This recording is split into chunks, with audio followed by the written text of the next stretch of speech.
رسول خدا آفتاب ہدایت، سلام علیکہ سلام علیکہ۔ الحمد لله رب العالمين والعاقبة للمتقين والصلاة والسلام على سيد الأنبياء والمرسلين وعلى آله وأصحابه وأتباعه أجمعين، أما بعد،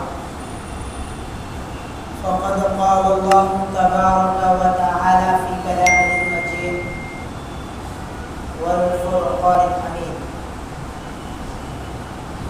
فأعوذ بالله من الشيطان الرجيم، بسم الله الرحمن الرحيم.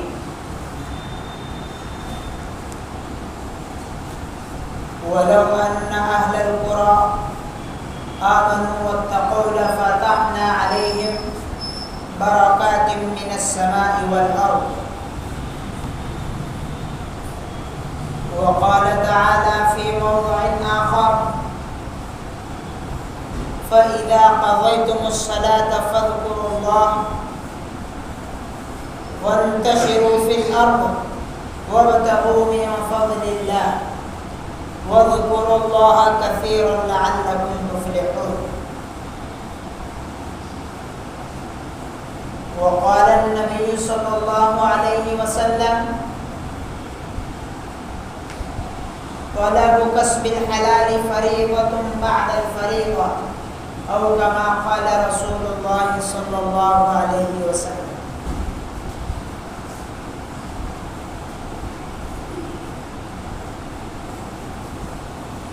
صدق الله العلي العظيم وصدق رسوله النبي الكريم، ونحن على ذلك لمن الشاهدين والشاكرين، والحمد لله رب العالمين.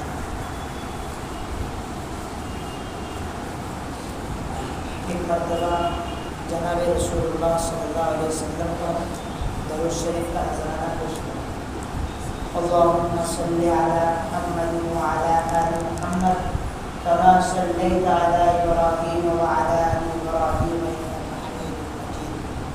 اللهم صل على محمد في أول كلامنا، اللهم صل على محمد في أوسط كلامنا، اللهم صل على محمد في آخر كلامنا.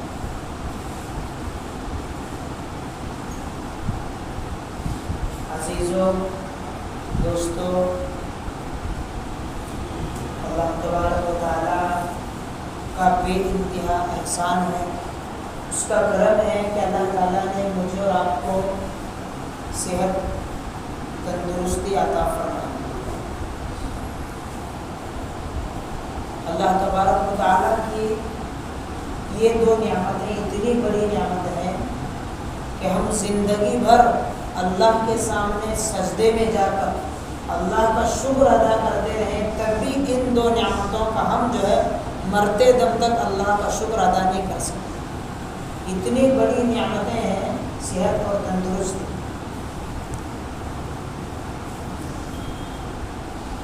آدمیوں کو جو ہے، ہر آدمی کو یہ کوشش کرنا چاہیے کہ ہر لمحہ، ہر سیکنڈ، کوئی سیکنڈ ایسا نہیں گزرنا چاہیے کہ جس میں ہم اللہ کا شکر ادا نہ کریں.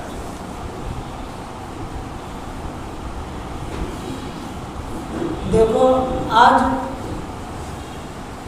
انسان کو اللہ تعالیٰ نے دنیا میں بھیجا ہے اور اس کے اوپر یہ لازم کیا ہے، یہ ضروری قرار دیا ہے کہ مکمل طور پر اپنے آپ کو دین کے اندر داخل کرنا ہے.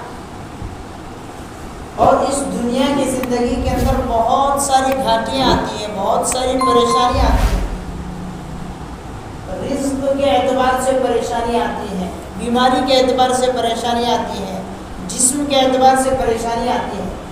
بہت طرح کی پریشانیاں جو ہے جھیل کر تمہیں اس دنیا کے اندر اپنے آپ کو دین کے مطابق لگا کر جو ہے تمہیں اللہ کے پاس حاضر ہونا.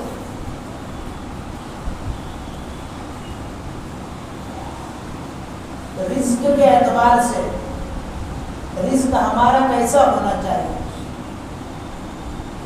حلال حرام اس کی پہچان کیا ہے، اس کے تعلق سے جو ہے کچھ باتیں عرض کرنی ہے۔ اللہ تبارک و تعالیٰ نے فرمایا فَإِذَا قَضَيْتُمُ الصَّلَاةَ فَانتَشِرُوا فِي الْأَرْضِ وَابْتَغُوا مِن فَضْلِ اللَّهِ۔ اللہ فرماتے ہیں کہ جب تم عبادتوں سے فارغ ہو جاؤ، جب تم نماز سے فارغ ہو جاؤ، فَانتَشِرُوا فِي الْأَرْضِ، زمین میں پھیل جاؤ، اللہ کی روزی تلاش کرنے میں پھیل جاؤ، وَابْتَغُوا مِن فَضْلِ اللَّهِ، اللہ کے فضل کو یعنی روزی روٹی کو تلاش کرو۔ دیکھو اپنی روزی کے تلاش کرنے میں کوئی شرم کی بات نہیں ہے، چاہے تمہیں عرب ممالک کا سفر کرنا پڑے، چاہے تمہیں عجم کا سفر کرنا پڑے، دنیا کے ملکوں کا سفر کرنا پڑے، تمہیں حلال روزی تلاش کرنے میں کوئی شرم کی بات اختیار نہیں کرنی، شرم کو محسوس نہیں کرنا۔ تو ہمیں کون سی روزی تلاش کرنی چاہیے؟ ہم لوگ روزی کمانے کے سلسلے میں قریب کے قرب و جوار کے شہروں کا سفر کرتے ہیں، دور دراز ملکوں کا سفر کرتے ہیں اور اپنے گزر بسر کے لیے سامان کا اسباب کا مہیا کرتے ہیں، جس کا نتیجہ یہ ہوتا ہے کہ بعض لوگ جو ہے وہ بڑے مالدار بن جاتے ہیں اور بعض لوگ جو ہے وہ درمیانی اور متوسط درجے کے مالدار بن جاتے ہیں اور بعض لوگ جو ہے وہ فقر و فاقے کے ساتھ زندگی گزارتے ہیں۔ یہ تینوں درجے کے لوگوں کو یہ سمجھنا چاہیے کہ یہ اللہ کی طرف سے ہے۔ کوئی آدمی بہت مالدار ہے تو اس کو سمجھنا چاہیے کہ یہ دولت مجھے اللہ کی طرف سے ملی ہے۔ کوئی آدمی متوسط اور درمیانی درجے کا مالدار ہے تو اس کو بھی یہ سمجھنا چاہیے کہ یہ مجھے اللہ کی طرف سے اتنی ہی میرے مقدر میں تھی، یہ مجھے مل گئی۔ کوئی آدمی فقر و فاقے کے اندر مبتلا ہے تو اس کو بھی جو ہے اللہ کی طرف سے سمجھنا چاہیے۔ دیکھو شریعت نے جو ہے یہ بتایا ہے کہ جو لوگ زیادہ مالدار ہیں وہ لوگ بھی بہت خوش قسمت ہیں کہ وہ لوگ جو ہے اللہ تبارک و تعالیٰ کے راہ میں مال خرچ کرتے ہیں اور اس کے صبر اور شکر کے ساتھ زندگی گزارتے ہیں، تو یہ لوگ بھی جو ہے بہت ہی زیادہ خوش قسمت ہیں، خوش نصیب ہیں، خوش بخت لوگ ہیں۔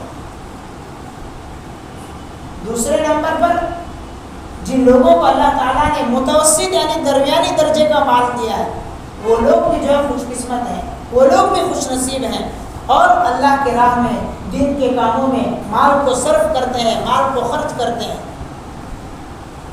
تیسرے نمبر پر وہ لوگ جو فقر و فاقے کے اندر مبتلا ہیں لیکن یہ لوگ بھی جو ہے صبر کے ساتھ شکر کے ساتھ زندگی بسر کرتے ہیں اور اللہ کی رضا میں راضی رہتے ہیں۔ اللہ تبارک و تعالیٰ نے جناب رسول اللہ صلی اللہ علیہ وسلم نے ایسے لوگوں کی جو ہے احادیث کے اندر تعریف فرمائی ہے۔ فرمایا رسول اللہ صلی اللہ علیہ وسلم نے فرمایا کہ فقراء مہاجرین اغنیاء اور مالداروں سے 40 سال پہلے جو ہے وہ جنت میں داخل ہوں گے، کیونکہ مالدار لوگ جو ہے وہ اپنے مال کی وجہ سے حساب کتاب کے اندر مبتلا ہوں گے، لیکن اللہ تبارک و تعالیٰ ان مالداروں سے پہلے ان فقراء کو، ان غریبوں کو، ان مسکینوں کو جو صبر کے ساتھ شکر کے ساتھ زندگی گزارا کرتے تھے، اسی فقیرانہ زندگی بسر کرتے تھے، اللہ تبارک و تعالیٰ جو ہے مالداروں سے 40 سال پہلے ان کو جنت میں داخل فرمائے۔ یہ ان کی تعریف ہے۔ تو تینوں درجے کے لوگ، بڑے مالدار، متوسط لوگ اور فقر و فاقے میں مبتلا ہوئے لوگ، یہ تینوں درجے کے لوگ جب اللہ کے راہ میں خیرات کرتے ہیں، صدقہ کرتے ہیں اور صبر کے ساتھ شکر کے ساتھ زندگی بسر کرتے ہیں، اللہ تبارک و تعالیٰ ان کے مال کے اندر بڑھوتری دیتے ہیں، ان کو اطمینان اور سکون کی زندگی نصیب کرتے ہیں۔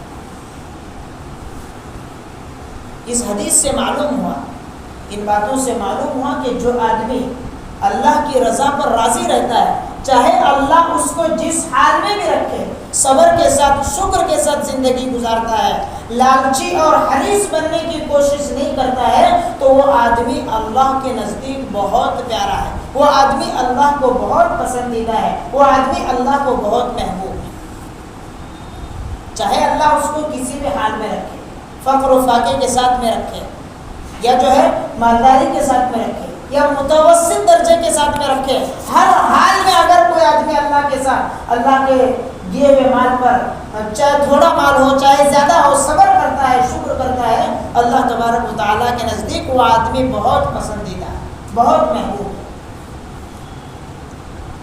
میرے محترم عزیزوں، جب ہم انسان کی نظر زندگی پر نظر ڈالتے ہیں تو ہمیں یہ بات معلوم ہوتی ہے، الانسان حریص فیما منع، کہ انسان کو جس چیز سے منع کیا جاتا ہے وہ اسی چیز کا لالچی ہوتا ہے۔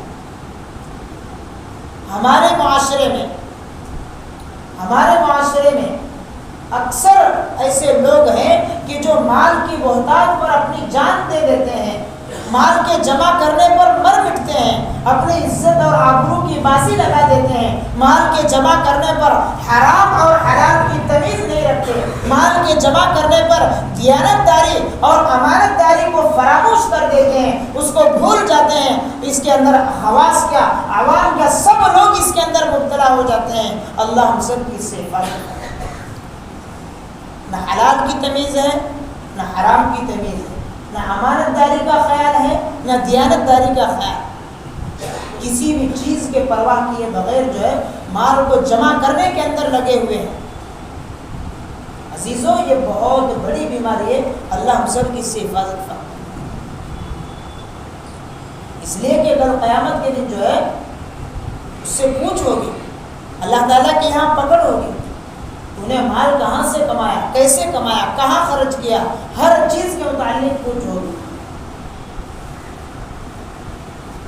دیکھو، لالچ کرنے سے، حرص کرنے سے، طمع کرنے سے کوئی فائدہ نہیں، اس لیے کہ جب اللہ تبارک و تعالیٰ نے ساری مخلوق کی روزی آدم علیہ السلام سے لے کر آج تک، اور آج سے لے کر قیامت کی صبح تک جتنی مخلوق اس دنیا کے اندر پیدا ہوگی، جتنے لوگ اس دنیا کے اندر آئیں گے، اللہ تبارک و تعالیٰ نے سب کی روزی کا ذمہ اپنے ذمہ لیا۔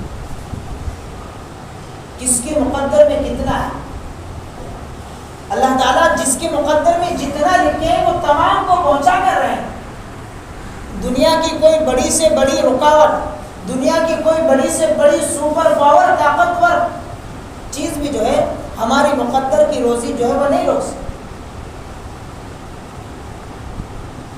تو جب ہماری روزی کوئی روک نہیں سکتا تو ہمیں جو ہے اپنے ذہن کے اندر، اپنے دل کے اندر یہ بات پیدا کر لینی چاہیے کہ ہمارے مقدر میں اللہ نے جو لکھا ہے وہ ہمیں مل کر رہے گا، نہ اس سے زیادہ ملے گا نہ اس سے کم ملے گا۔ اللہ تبارک و تعالیٰ سب کچھ ہمیں عطا فرمائیں گے، لیکن ہمیں یہ معلوم نہیں ہے کہ ہماری قسمت میں کتنا لکھا ہے۔ ہمارے مقدر میں جتنا ہے وہ تو اللہ دیں گے، لیکن کتنا لکھا ہے یہ کسی انسان کو پتہ نہیں۔ جب یہ معلوم نہیں ہے تو ہمیں حقیقی رزق پہنچانے والا اللہ ہی ہے۔ ہمیں اپنی تمام ضرورتوں کو اسی قادر مطلق، اسی اللہ کے سامنے ہمیں اپنی ضرورتوں کو رکھنا ہے، ہمیں اپنی تمام ضرورتوں کو اسی کے سامنے پیش کرنا ہے۔ بنو امیہ،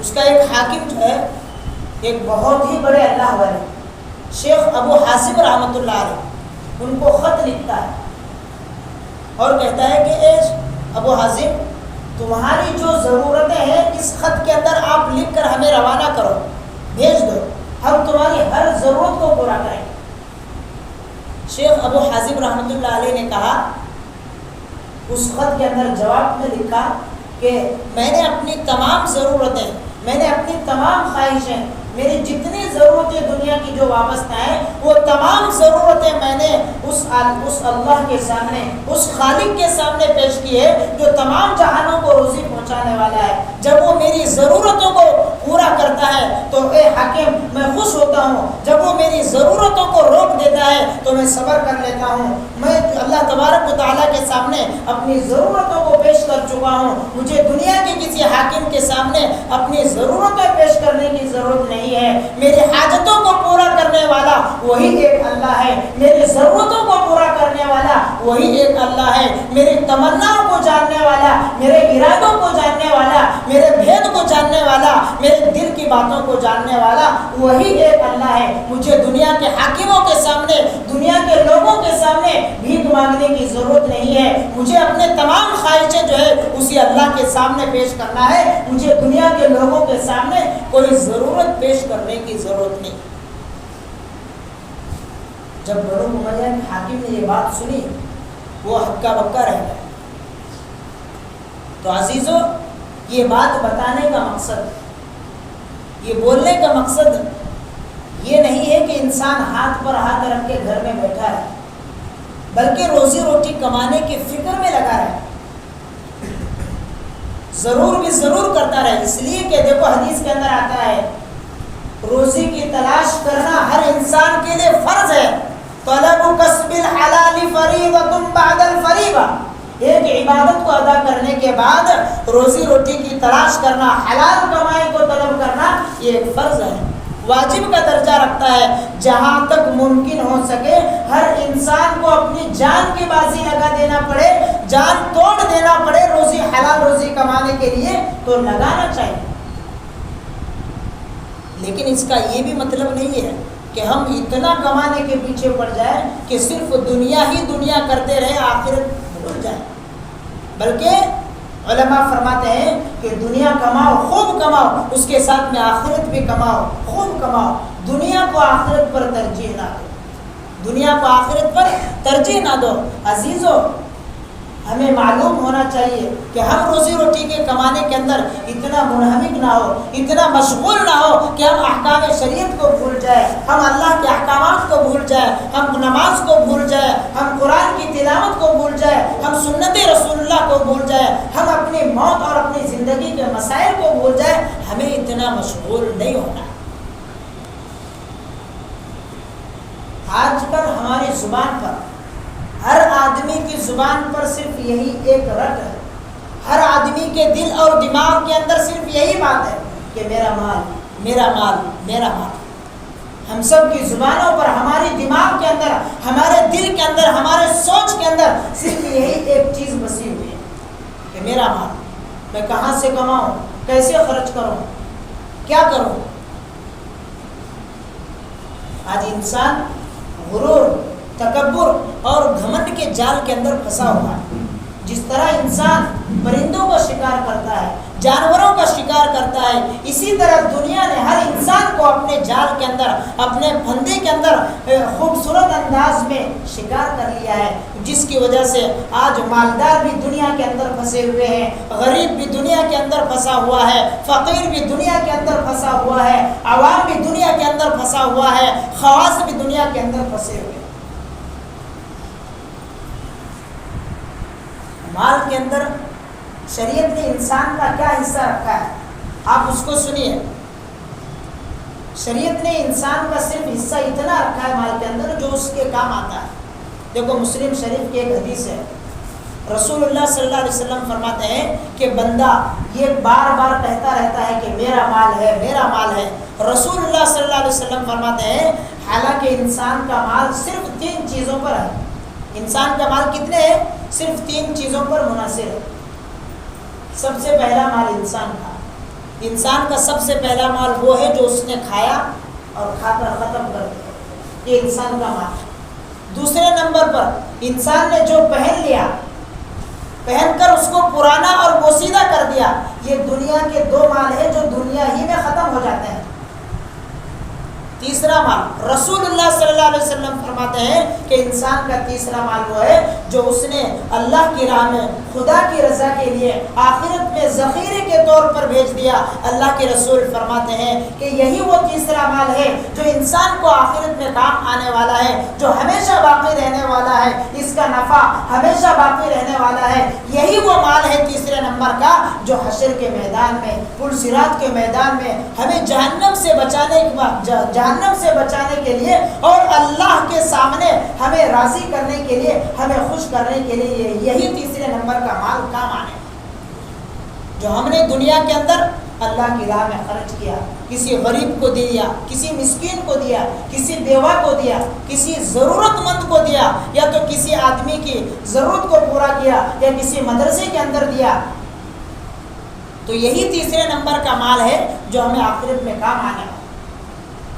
باقی اس کے علاوہ جتنی چیزیں ہیں, یہ جانور, یہ مویشی, یہ جائیداد, یہ زمین, یہ گاڑی, یہ بنگلے, یہ جتنی چیزیں ہیں, یہ سب دنیا کے لیے چھوڑ کر آدمی چلا جاتا ہے. معلوم ہوتا ہے کہ انسان اس دنیا سے تنہا تنہا چلا جاتا ہے, اس کے ساتھ دنیا کی کوئی چیز نہیں آتی ہے, صرف اس کے ساتھ اس کے نیک اعمال آتے ہیں. اسی لیے اللہ کے رسول صلی اللہ علیہ وسلم نے فرمایا کہ دنیا کے مال کے اندر تم جو ہے وہ لالچی اور حریص نہ بنو, اس لیے کہ جو لوگ زیادہ مال کے لالچی بنتے ہیں, حریص بنتے ہیں, فرماتے ہیں کہ حقیقت میں وہ لوگ فقیر اور محتاج ہیں, اگرچہ وہ ظاہر میں کتنے ہی مالدار کیوں نہ.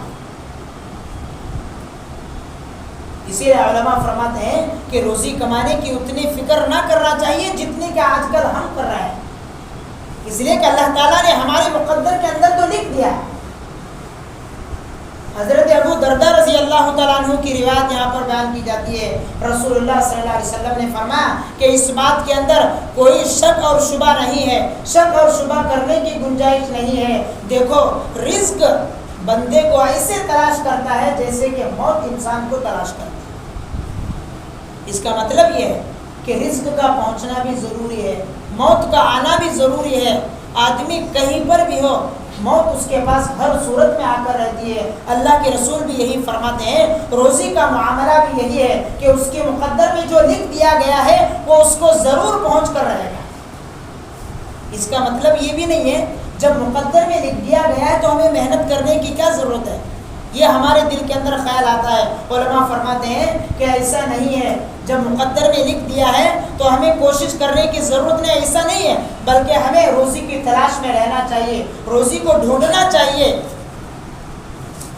اس لیے کہ اللہ تبارک و تعالیٰ کی قدرت اور اس کے نظام کے مطابق اللہ کا یہی نظام ہے. کس کی تقدیر میں کیا لکھا ہوا ہے یہ کوئی انسان نہیں جانتا ہے. رزق میں کمی بھی ہو سکتی ہے, رزق میں زیادتی بھی ہو سکتی ہے, یہ تو تقدیر کی بات ہے.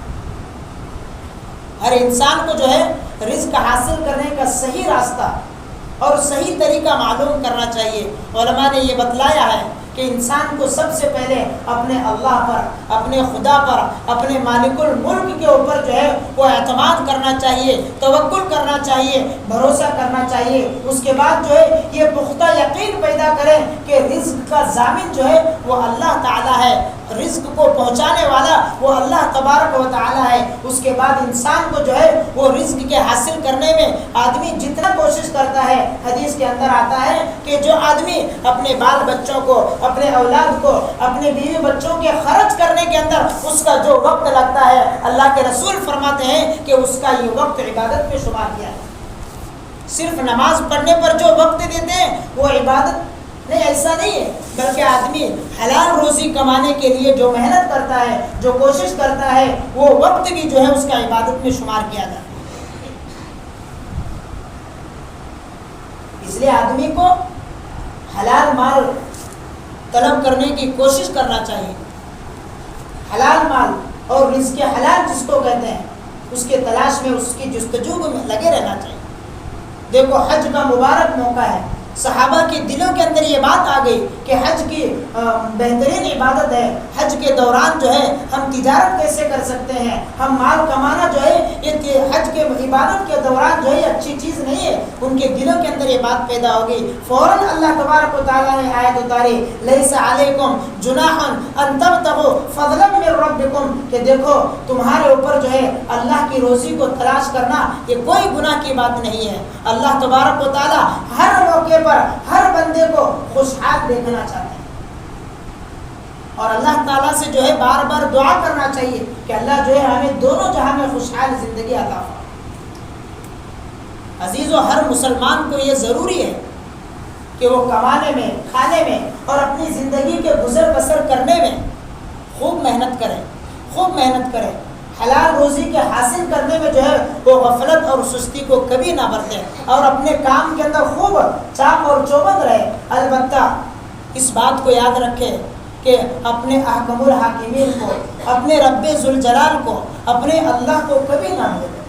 کھاتے وقت، سوتے وقت، تجارت کرتے وقت، کاروبار کرتے وقت، اپنے جتنے معاملات ہیں ان تمام معاملات کے وقت اپنے اللہ کو نہ بھولیں. اپنے اللہ کو ہمیشہ یاد رکھیں اور اس بات کی فکر کریں کہ رحمتوں والا مال، برکتوں والا مال، سعادتوں والا مال، عنایتوں والا مال جو ہے ہم تلاش کرنے کی فکر کریں. ہم جب دولت کو کماتے ہیں، ہم مال و دولت کو کماتے ہیں، اس وقت ہم اس بات کا خیال رکھیں کہ میں یہ جو مال کما رہا ہوں، کہ میں یہ جو روزی کما رہا ہوں، اس کے اندر اللہ کی طرف سے برکت ہے یا نہیں ہے. ہم جس ذریعے کو اختیار کر رہے ہیں، ہم جو ذریعے معاش اختیار کر رہے ہیں، کیا اس ذریعے سے اللہ تبارک و تعالیٰ خوش ہے؟ کیا یہ ذریعہ اللہ کو پسند ہے یا نہیں پسند ہے؟ اگر وہ ذریعہ اللہ کو پسند ہوگا، اگر وہ ذریعے معاش اللہ کو محبوب ہوگا تو اللہ کی طرف سے ضرور اس کے اندر برکتیں آئیں، اللہ کی طرف سے اس کے اندر ضرور رحمتیں آئیں. اسی لیے علماء فرماتے ہیں کہ ہمیں برکت والی روزی تلاش کرنا چاہیے. میں نے آپ حضرات کے سامنے یہ قرآن کی آیت تلاوت کی تھی جس کے اندر اللہ فرماتے ہیں وَلَوْ أَنَّ أَهْلَ الْقُرَىٰ آمَنُوا وَاتَّقُوا لَفَتَحْنَا عَلَيْهِمْ بَرَكَاتٍ مِّنَ السَّمَاءِ وَالْأَرْضِ. اللہ فرماتے ہیں کہ اگر آدمی ایمان والا ہو جائے، اگر آدمی کا ایمان پختہ ہو جائے، اس کے اندر تقوی طہارت آ جائے، اللہ فرماتے ہیں لَفَتَحْنَا عَلَيْهِمْ بَرَكَاتٍ مِّنَ السَّمَاءِ. اگر کسی کے روزی میں برکت چاہیے، اگر کسی کے مال میں برکت چاہیے تو اس کا نسخہ دیکھو. اللہ تعالیٰ قرآن میں بتلاتے ہیں لَفَتَحْنَا عَلَيْهِمْ بَرَكَاتٍ مِّنَ السَّمَاءِ کہ ہم جو ہے جس آدمی کے زندگی کے اندر ایمان ہوگا، اس کے اندر تقوی طہارت ہوگی تو اللہ تبارک و تعالیٰ زمین اور آسمان کی برکتوں کے دروازے اس کی زندگی میں کھول دیتے ہیں. اب یہاں پر آسمان کی اور زمین کی برکتوں سے کیا مراد ہے؟ علماء فرماتے ہیں کہ جب آدمی کی زندگی میں ایمان آتا ہے، تقوی طہارت کی زندگی آتی ہے تو اللہ تبارک و تعالیٰ ہر طرف سے خیر، ہر طرف سے بھلائی، ہر طرف سے برکتوں کو کھول دیتے ہیں. آسمان کی برکتوں سے مراد یہ ہے کہ اللہ تبارک و تعالیٰ وقت پر بارشیں برساتے ہیں اور اللہ تبارک و تعالیٰ ایسی ہواؤں کو چلاتے ہیں جس سے انسان کو خوشی محسوس ہوتی ہے. ایسی نفع بخش ہوائیں اللہ تعالیٰ آسمان سے چلاتے ہیں کہ کھیتیوں کے اندر جو ہے سرسبز اور شادابی پیدا ہو. یہ آسمان کی برکتوں سے مراد یہ. زمین کی برکتوں سے مراد یہ کہ اللہ تبارک و تعالیٰ ضرورت کے مطابق اور اس کی خواہش کے مطابق زمین سے ایسا غلہ اگاتے ہیں، ایسی کھیتیاں پیدا کرتے ہیں، ایسے پھل پیدا کرتے ہیں، ایسے پودے اللہ تبارک و تعالیٰ پیدا کرتے ہیں کہ ان کو کھانے کے بعد انسان کے اندر جو ہے ایک لذت محسوس ہوتی ہے، ایک مزہ اس کے اندر پیدا ہوتا ہے. جب آدمی کے اندر تقوی طہارت کی زندگی ہوگی اور ایمان ہوگا تو یہ چیزیں اللہ پیدا کریں. اس آیت سے ہمیں یہ صاف معلوم ہوتا ہے کہ زمین کے اندر، آسمان کے اندر جتنی چیزیں ہیں ان تمام چیزوں کے اندر اگر برکت کو پیدا کرنا ہے تو ہمیں اپنے اندر پختہ ایمان کو پیدا کرنا ہوگا. ہمیں اپنے اندر جو ہے تقوی طہارت کی زندگی پیدا کرنا ہے. اگر تقوی اور طہارت ہے اور ایمان پختہ ہے تو دنیا کی آخرت کی کامیابی تو یقین ہے. آخرت کے انعاموں کے ساتھ اللہ دنیا کا انعام بھی عطا کریں گے. اگر ایمان پختہ نہیں ہے، تقوی طہارت اپنی زندگی کے اندر نہیں ہے، خدا کا خوف نہیں ہے تو آخرت کا نقصان تو ہے، دنیا کا نقصان بھی ہمیں پیدا ہوتا ہے. اللہ کی رحمتوں سے اور برکتوں سے ہم فائدہ نہیں اٹھا سکتے.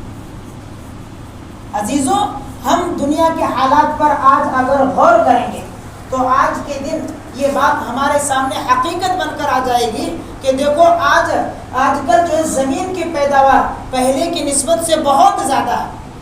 استعمال کی چیزیں اتنی زیادہ ہے اور اتنی چیزوں کی فراوانی ہے، اتنی آج ٹیکنالوجی ہے کہ پچھلے نسلوں کو جو ہے اس کا تصور بھی نہیں تھا.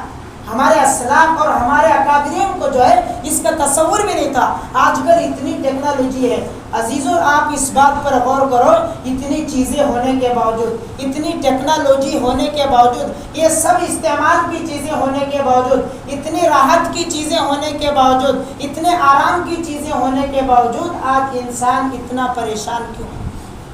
ہماری زندگیوں کے اندر وہ سکون نہیں ہے، ہماری زندگیوں کے اندر وہ اطمینان نہیں، ہماری زندگیوں کے اندر وہ راحت نہیں ہے جو ہمارے اسلاف کی زندگیوں میں تھا، جو ہمارے اکابرین کی زندگیوں میں تھا۔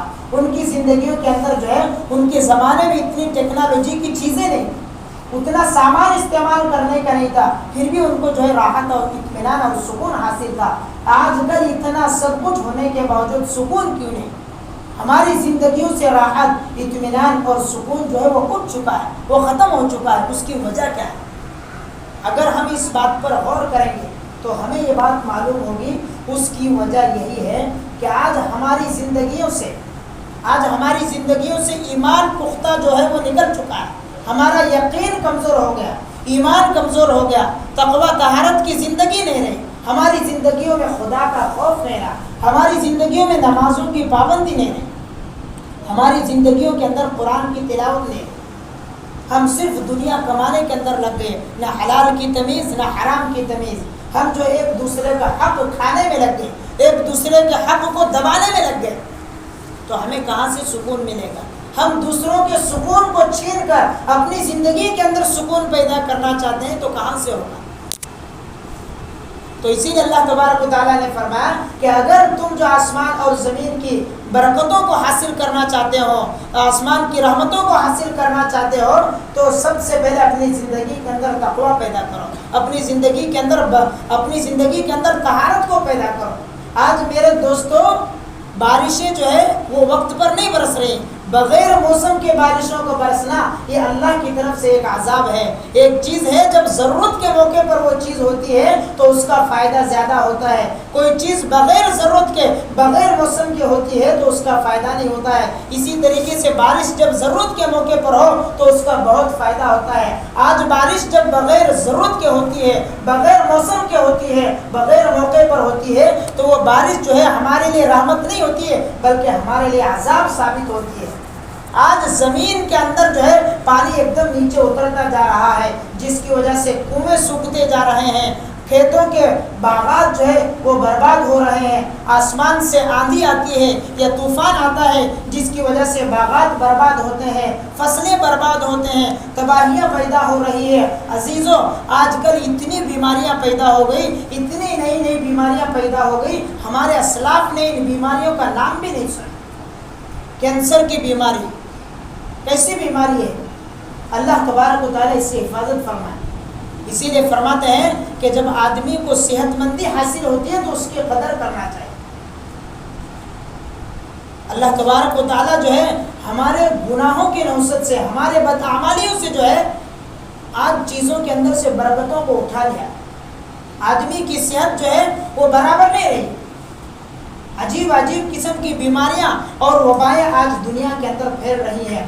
آج ہر طرف، چاروں طرف جو ہے انسان پریشانیوں کے اندر اور بیماریوں کے اندر، مصیبتوں کے اندر مبتلا ہے۔ اللہ تبارک و تعالیٰ نے فرمایا کہ دنیا کی ان پریشانیوں سے، ان مصیبتوں سے، ان بیماریوں سے اگر نجات چاہتے ہو، ان کا علاج چاہتے ہو تو اللہ تبارک و تعالیٰ نے ایک نسخہ بتایا۔ ہم اللہ تبارک و تعالیٰ کے اس نسخے پر عمل کریں گے تو اللہ تبارک و تعالیٰ جو ہے ان تمام مصیبتوں کو، ان تمام پریشانیوں کو، ان تمام تنگیوں کو دور فرمائیں۔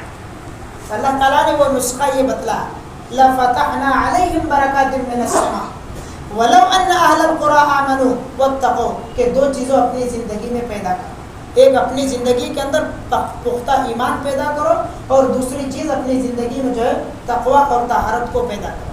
یہ دو چیزیں جس کی زندگی کے اندر ہوگی، اللہ تبارک و تعالیٰ تمام مصیبتوں کو حل کریں گے، اس کی زندگی کے اندر برکت کو پیدا کریں۔ آخر ایک بات سنا کر بات کو ختم کرتے ہیں۔ ایک بزرگ نے جو ہے، ایک بزرگ سے ایک آدمی نے پوچھا کہ یہ برکت کا ہم جو نام سنتے ہیں، یہ برکت کس کو کہتے ہیں؟ آپ اس کو جو ہے ذرا وضاحت سے ہمیں سمجھا دیجیے۔ تو وہ بزرگ جو ہے اس آدمی کو اپنے گھر پر لے کر گیا، اس کو بتایا کہ دیکھو یہ میرے گھر میں جو نل ہے اس کے اوپر جو میں ہینڈ پمپ لگایا ہوں، یہ ہینڈ پمپ جو ہے یہ 20 سال سے میں لگایا ہوں، اسی کو برکت کہتے ہیں۔ تو وہ آدمی کہنے لگا کہ مجھے سمجھ میں نہیں آیا۔ وہ بزرگ ان کو سمجھاتے ہیں کہ دیکھو یہ جو میں نل کے اندر پائپ فٹ کیا ہوں، یہ میں 20 سال سے لگایا ہوں، اللہ کا شکر ہے کہ 20 سال سے نہ یہ خراب ہوا ہے، نہ اس کو خراب کرنے میں میرا مال لگا ہے، نہ اس کے اندر میرا وقت لگا ہے، ٹھیک اللہ کے فضل سے جو ہے یہ برابر چل رہا ہے، اسی کو برکت کہتے ہیں۔ کسی آدمی کو جو ہے زندگی اتنی مل جاتی ہے کہ وہ کبھی بیمار نہیں پڑتا ہے، کبھی اس کو ڈاکٹر کے پاس جانے کی ضرورت نہیں پڑتی ہے، اس کو اتنی صحت مند اور تندرست زندگی ملتی ہے، تو اسی کو برکت کہتے ہیں۔ تو یہ برکت اگر ہمیں اپنی زندگی میں حاصل کرنا ہے تو یہ دو چیزیں ہمیں اپنے اندر پیدا کرنا ہے۔ ایک تو ہمیں اپنے اندر ایمان کو پیدا کرنا ہے، اپنے یقین کو پختہ کرنا ہے، اور اپنی زندگی میں تقوی اور طہارت، اللہ کا خوف ہمیں اپنی زندگی میں پیدا کرنا ہے کہ میں کہیں پر بھی رہوں، میں گھر میں رہوں یا باہر رہوں، مجھے گناہ کرتے وقت یہ بات ذہن میں آنا چاہیے کہ مجھے اللہ دیکھ رہا ہے۔ اللہ کا خوف اگر ہماری زندگی میں آ گیا تو ہماری دنیا بھی کامیاب اور ہماری آخرت بھی کامیاب۔ تو اللہ تعالیٰ سے دعا ہے کہ یہ چیزیں جو ہے مجھے اپنی زندگی میں پیدا کرنے کی توفیق عطا فرمائے۔ اللہ تعالیٰ کی عمل کی توفیق عطا فرمائے۔